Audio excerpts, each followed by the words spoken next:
how it was. It's such a pleasure talking to you, I must say. So, the first question is, how does Islam, and particularly Islamic scriptures, define the existence or proves the existence of God? بسم اللہ الرحمن الرحیم۔ قرآن مجید نے سب سے پہلے انسان کو اس جانب توجہ دلائی ہے کہ اس کو استدلال کس طرح کرنا چاہیے، ریزننگ کا کیا طریقہ اختیار کرنا چاہیے۔ میں اس کا خلاصہ آپ کے سامنے پیش کر دیتا ہوں۔ ہمارے اس دنیا میں علم کے بنیادی ذرائع تین ہیں۔ پہلا ذریعہ ہمارے حواس ہے، دوسرا نظر و استدلال ہے، اور تیسرا خبر ہے۔ وہ چیزیں جو براہ راست ہمارے حواس کے مشاہدے میں آتی ہیں ان کو ہم وجودی حقائق سے تعبیر کر سکتے ہیں، یعنی وہ چیزیں جو اپنے وجود کے لیے نظر و استدلال یا کسی ریزننگ یا استنباط کی انفرنس کی محتاج نہیں ہے۔ میں اپنے آپ کو دیکھتا ہوں، اس کمرے میں مختلف اشیاء کو دیکھتا ہوں، باہر نکلتا ہوں تو ماہ و آفتاب کو دیکھتا ہوں، یہ سب میرے لیے وجودی حقائق ہیں۔ اسی طرح میرے باطن کے حواس میرے عقل اور میرے شعور کا مشاہدہ کرتے ہیں۔ میں اپنے باطن میں نگاہ ڈالتا ہوں تو اپنے اوپر گزرنے والی کیفیات کا مشاہدہ کر لیتا ہوں، اپنے غم کو دیکھ سکتا ہوں، اپنی مسرت کو دیکھ سکتا ہوں، اپنی نفرت کو دیکھ سکتا ہوں، اپنی محبت کو دیکھ سکتا ہوں۔ یہ سب وجودی حقائق ہیں، یعنی وہ چیزیں ہیں جو اپنے ثبوت کے لیے نظر و استدلال کی محتاج نہیں ہوتی، ان کے لیے کوئی ریزننگ کرنے کی ضرورت نہیں ہوتی۔ تو پہلی چیز یہ وجودی حقائق ہیں جن سے ہمارے استدلال کے یا ریزننگ کے سب مقدمات پریمیسز پیدا ہوتے ہیں۔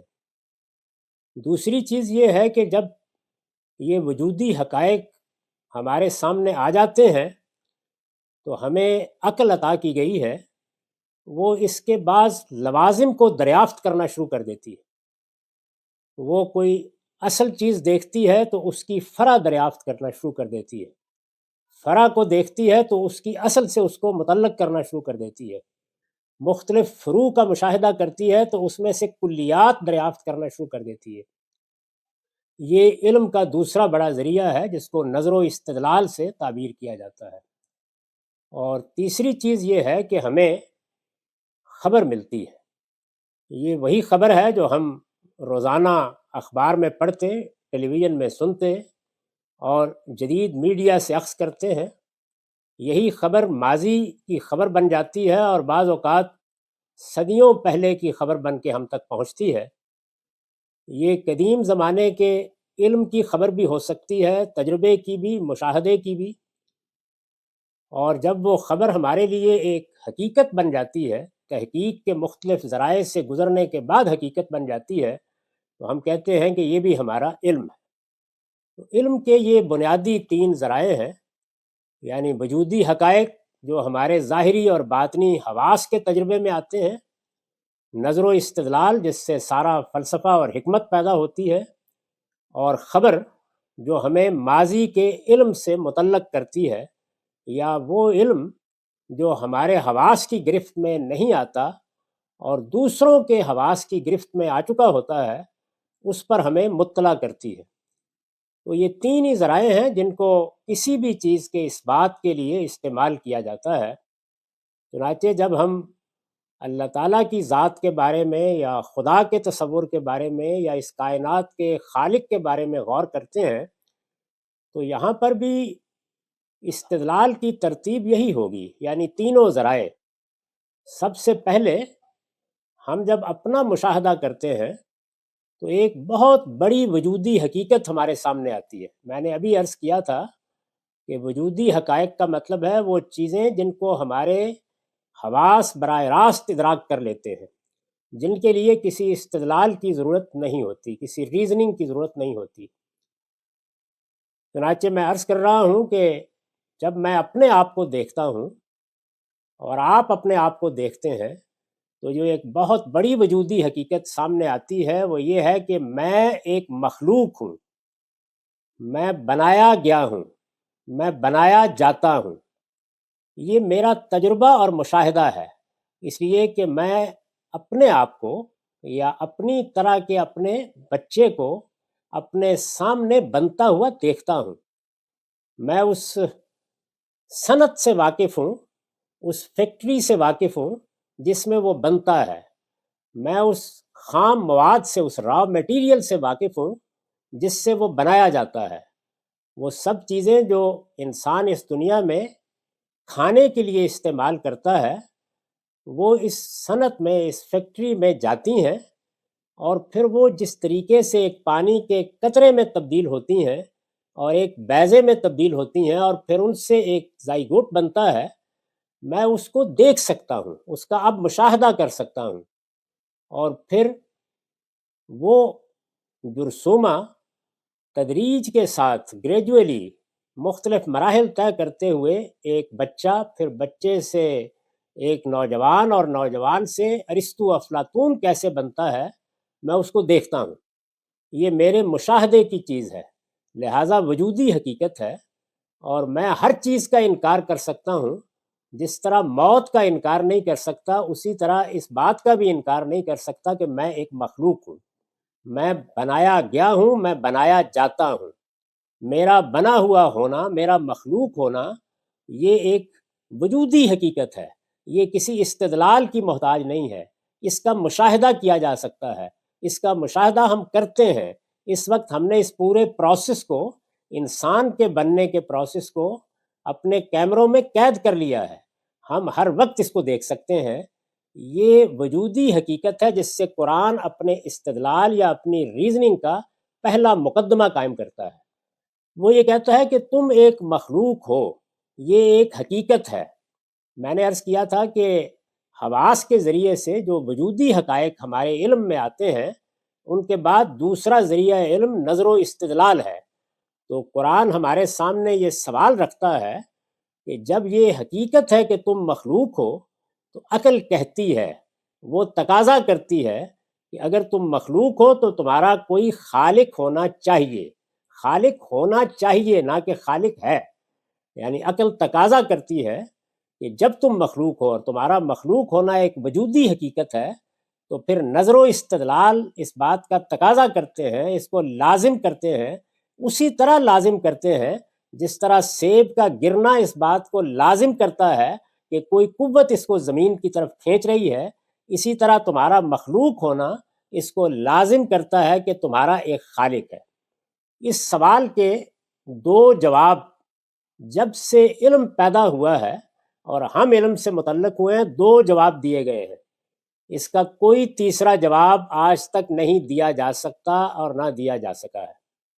اس کے دو ہی جواب ہیں۔ یہ سوال قرآن نے سامنے رکھ دیا ہے اور پھر یہ پوچھا ہے کہ اب بتاؤ کہ جب تم مخلوق ہو اور تمہارا خالق ہونا چاہیے تو خالق کون ہے؟ تو میں نے عرض کیا کہ اس کے دو ہی جواب دیے جا سکے ہیں۔ ایک یہ کہ انسان کا خالق یہی کائنات ہے، یہی عالم ہے، یہ ہمارے گرد و پیش کی کائنات، یہی میری آپ کی ہر چیز کی خالق ہے، یہی خلق کر رہی ہے، یہی ہمیں وجود میں لا رہی ہے۔ اور دوسرا جواب یہ ہے کہ اس کائنات سے ماوراء ایک ہستی ہے جو علیم ہے، حکیم ہے، زندہ ہے، قائم ہے، وہ اس کائنات کی خالق ہے۔ پہلی چیز مشاہدے ہی کا امتداد ہے، یعنی جب میں اپنے آپ کو زمان، مکان اور مادے، ٹائم، سپیس اور میٹر میں گھرا ہوا دیکھتا ہوں تو ایک فوری استنباط یہ ہوتا ہے کہ یہ کائنات ہی میری خالق ہے۔ اس وقت کا علم، فلسفہ، الحاد، سب کا استدلال یہی ہے۔ مختلف لفظوں میں اس سوال کا جواب، سوال بالکل درست سوال ہے، ہمیشہ سے رہا ہے، انسان مخلوق ہے، اس کا خالق ہونا چاہیے۔ گویا سوال میری ذات سے اٹھتا ہے۔ اس کا جواب میں نے آپ سے عرض کیا کہ جو قریبی مشاہدہ دیتا ہے وہ یہ ہے کہ کائنات ہی میری خالق ہے، آپ کی بھی خالق ہے۔ اور دوسرا جواب پیغمبروں کی دی ہوئی خبر ہے۔ یہاں سے ہم علم کے تیسرے ذریعے میں داخل ہو جاتے ہیں۔ پیغمبروں کی دی ہوئی خبر، یعنی پہلے دن سے انہوں نے یہ کہا کہ ہمارے ساتھ اس کائنات کے خالق نے رابطہ کیا ہے اور ہمارے ساتھ بات کی ہے، اور ہمیں یہ بتایا ہے کہ ہم تمہیں یہ خبر دے دیں کہ اس کائنات کا اور تمہارا ایک خالق ہے، وہ حی اور قیوم ہے، زندہ اور قائم ہے، علیم و حکیم ہے، وہی تمہاری پروردگاری کر رہا ہے، اس کائنات کا پورا نظم بھی وہی چلا رہا ہے، اور اسی نے اس کو خلق کیا ہے۔ یہ خبر کے ذریعے سے ملنے والا جواب ہے۔ اب ظاہر ہے کہ جب کوئی چیز خبر کے ذریعے سے معلوم ہوتی ہے تو پہلی ضرورت یہ ہے کہ خبر کی تصدیق کی جائے۔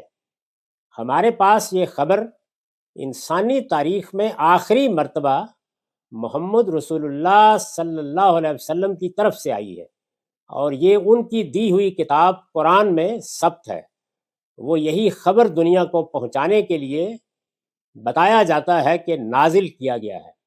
وہ قرآن ہمارے پاس موجود ہے، تو قرآن مجید نے انسانی علم کے مقابل میں رکھ کر یہ بتایا ہے کہ انسانی علم کے یہ 3 لازمی خصائص ہیں، وہ ان سے ماورا ہے، اور جب وہ ان تینوں چیزوں سے ماورا ہے تو وہ انسان کا کلام نہیں ہو سکتا، اور جب وہ انسان کا کلام نہیں ہو سکتا تو وہ پھر ماورا کی، اس کائنات سے باہر کی خبر لے کے آیا ہے۔ اور وہ خبر یہ ہے کہ تمہاری عقل نے جو فیصلہ کیا تھا کہ تمہارا ایک خالق ہونا چاہیے، اس کا جواب یہ ہے کہ وہ خالق ہے، وہ اس کائنات سے ماورا ہے، اور وہ علیم و حکیم ہستی ہے۔ تو یہ قرآن کے استدلال کا یا اس کی ریزننگ کا خلاصہ ہے۔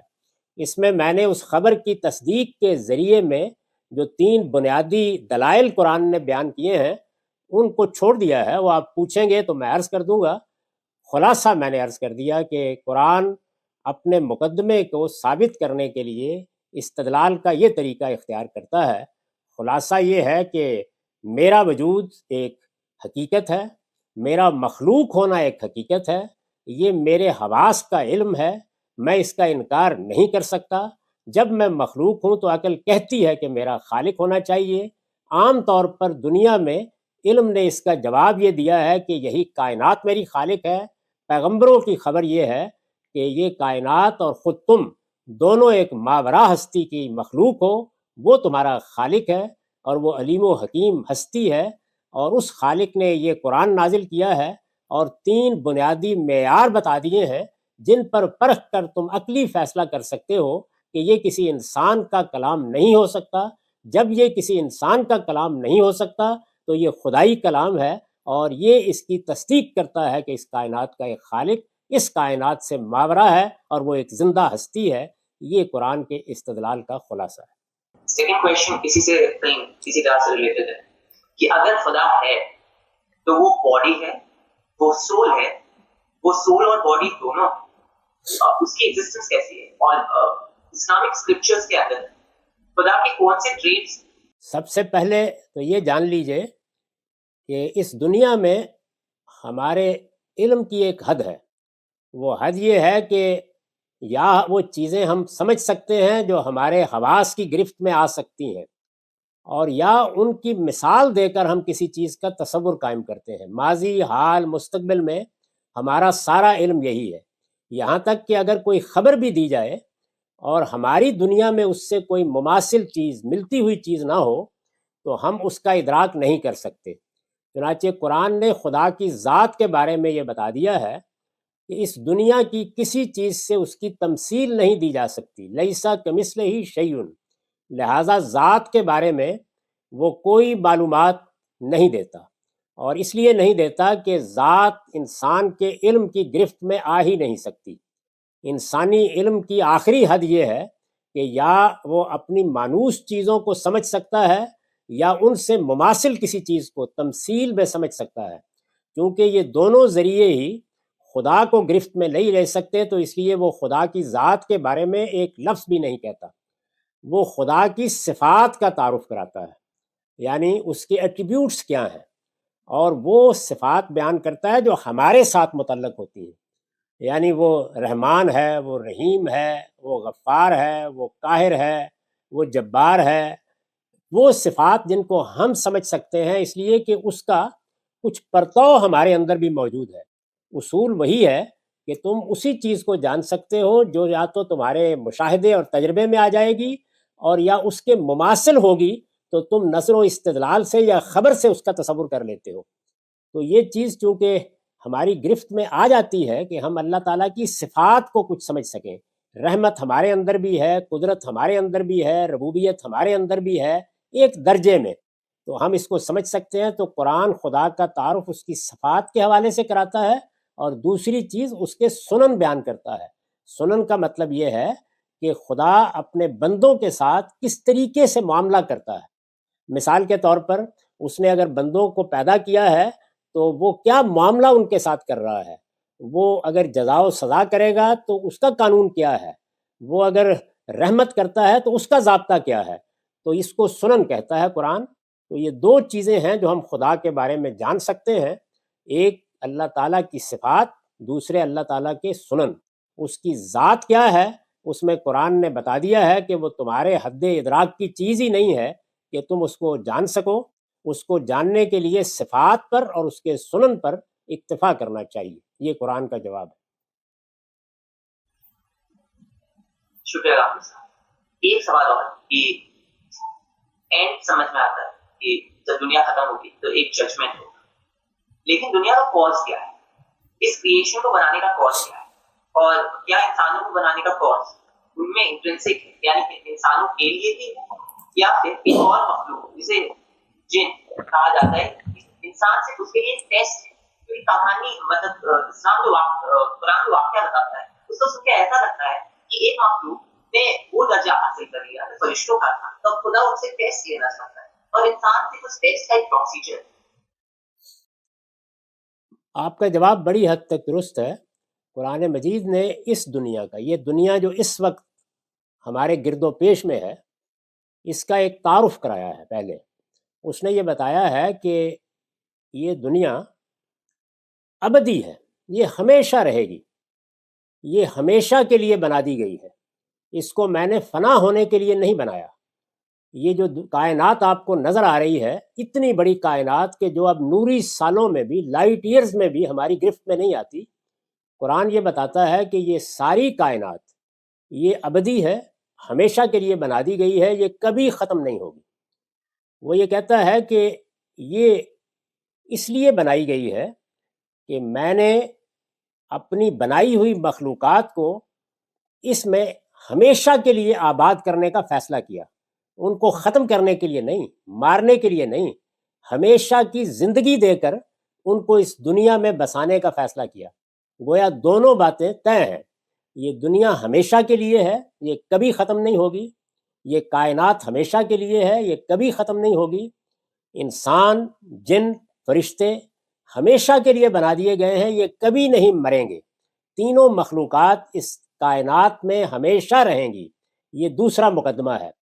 تیسرا یہ ہے کہ پھر ہم تو مرتے ہیں، تو یہ بتایا گیا ہے کہ یہ جو زندگی تمہیں دی گئی ہے یہ عارضی زندگی ہے، یہ زندگی، یہ 50 سال 60 سال کی زندگی، یہ ابتلاء کے لیے ہے، اس میں اس ہمیشہ کی کائنات کے لیے اور اس میں بسانے کے لیے لوگوں کا انتخاب کر رہا ہوں، لوگوں کو ان میں سے میں چن رہا ہوں، اور اس انتخاب میں تمہیں بھی کامیاب ہونا ہے، جنات کو بھی کامیاب ہونا ہے، دونوں کو اس امتحان میں ڈال دیا گیا ہے۔ تو قرآن یہ بتاتا ہے کہ موجودہ دنیا کو سمجھنا چاہتے ہو تو ابتلاء کے اصول پر سمجھو، کائنات کو سمجھنا چاہتے ہو تو دوام کے، ہمیشگی کے اصول پر سمجھو۔ وہ اپنی اصل کے لحاظ سے کامل ہے، ابتلاء کے لیے اس میں نقائص پیدا کر دیے گئے ہیں امتحان کے لیے۔ تو موجودہ عارضی زندگی، یہ زندگی عارضی ہے، کائنات عارضی نہیں ہے۔ جب قیامت برپا ہوگی تو اس کائنات کو ختم نہیں کیا جائے گا، بلکہ ایک نئی شیپ دے دی جائے گی، ایک نئی دنیا میں بدل دیا جائے گا، اور اس کو اس دنیا کے، یعنی ہمیشہ کی دنیا کے لیے صحیح بنا دیا جائے گا۔ دیکھیے قرآن کے الفاظ ہیں، یوم تبدل الارض غیر الارض والسماوات، ہم انہی زمین اور آسمانوں کو اٹھائیں گے اور اٹھا کر ایک نئے زمین و آسمان میں بدل دیں گے.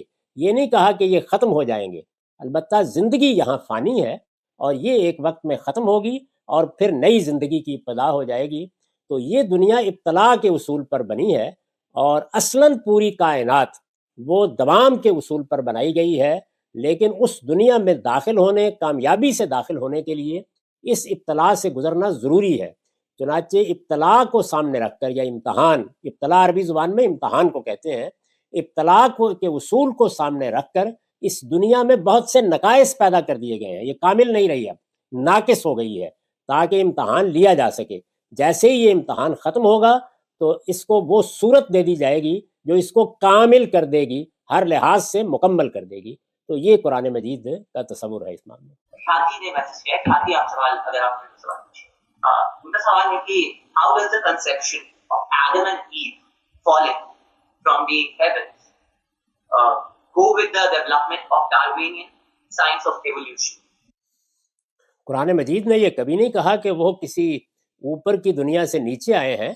قرآن مجید کے نزدیک تو وہ یہیں پیدا کیے گئے ہیں اور اس کا پورا پروسیس قرآن نے بتایا ہے کہ ہم نے دریاؤں اور سمندروں کے کنارے کی دلدلی مٹی سے ان کو بنانے کی ابتدا کی تھی اور پھر ہم نے ان کا پہلے قالب، یہ جسم تیار کیا تھا. جب یہ جسم کئی مرحلوں سے گزرنے کے بعد ہر لحاظ سے مکمل ہو گیا اور اس کو ہم نے درست کر لیا، سنوار لیا، تو پھر ہم نے وہ جو شعور ہمارے اندر ہے وہ پھونکا ہے آسمان سے اس کے اندر. تو جب وہ شعور اس کے قالب میں آیا ہے تو وہ محض ایک حیوان انسان نہیں رہا، وہ انسان بن گیا ہے. تو یہ پروسیس قرآن نے سورہ سجدہ میں خود بیان کیا ہے. اس لیے کسی اوپر کی جگہ سے آنے کا کوئی سوال ہی نہیں ہے. وہ یہیں پیدا ہوا ہے، اسی جگہ، اسی مٹی سے اس کا قالب بنا ہے. قرآن کے نزدیک کئی مرحلوں سے گزر کے بنا ہے. جب وہ ہر لحاظ سے مکمل ہوا ہے تو پھر ان میں سے دو کا انتخاب کر کے اس میں اللہ تعالیٰ نے شعور ودیت کیا ہے. یہ جو ہمارے اندر علم ہے، عقل ہے، ہمارے اندر جمالیات کا احساس ہے، اخلاقی حص ہے، یہ ہمارے باطن میں جو شعوری انسان آیا ہے وہ ودیت کیا گیا ہے. یہ شعوری انسان آپ کہہ سکتے ہیں کہ ایک روحانی مخلوق ہے، یعنی یہ مادہ نہیں ہے، اس کا جسم مادی ہے. تو یہ یہیں تیار ہوا ہے. البتہ اس کی شخصیت آسمان سے آئی ہے. قرآن کا تصور یہ ہے.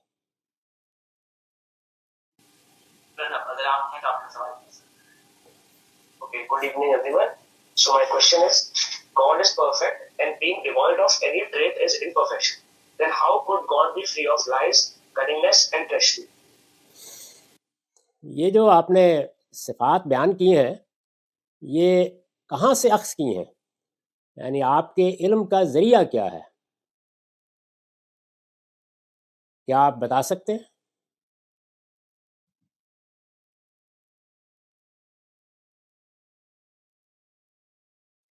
خدا کامل ہے، لیکن جو دنیا اس نے بنائی ہے وہ تو ہمیشہ کے لیے بنا دی ہے. اس میں کمال کا ظہور مؤخر کر دیا ہے. اس وقت وہ ابتلا کے اصول پر ہے. ابتلا کے لیے ضروری ہے کہ نقائص پیدا کیے جائیں. کامل دنیا میں امتحان نہیں ہو سکتا، تو اس کو ابتلا کے لیے کامل کیا گیا ہے. چنانچہ اس دنیا میں ہماری شخصیت سے ان تمام نقائص کا ظہور ہوتا ہے. اگر یہ نہ ہو تو امتحان نہیں ہو سکتا. چنانچہ اسی لیے بیان کیا گیا ہے کہ جب ہم نے انسان کو بنایا تو فَأَلْهَمَهَا فُجُورَهَا وَتَقْوَاهَا، ہم نے دونوں چیزیں اس کے اندر رکھ دی. وہ بالکل درست خیر کی طرف بھی جا سکتا ہے اور وہ شر کی طرف بھی جا سکتا ہے. یہی امتحان ہے. یہ دونوں چیزیں اس وقت تک ہمارے ساتھ یکساں رہیں گی جب تک ہم موت کے دروازے سے گزر کر خدا کی کامل دنیا میں داخل نہیں ہو جاتے. تو یہ دنیا تو خدا کے کامل ظہور کی دنیا نہیں ہے، یہ نقائص سے بری ہوئی دنیا ہے اور یہ ہر پہلو سے ناقص ہے اور بنائی گئی ہے اسی مقصد سے تاکہ ابتلا کے قانون کے مطابق انسان اس سے گزر سکے. Firstly, thank you so much to have this session. Now come to the question: if the God in Islam is fair and even-handed, then how can he give free passes to heaven in form of prophethood to a few, whereas others have to face tests and trials to get those passes or to get the pass of the heaven or the paradise?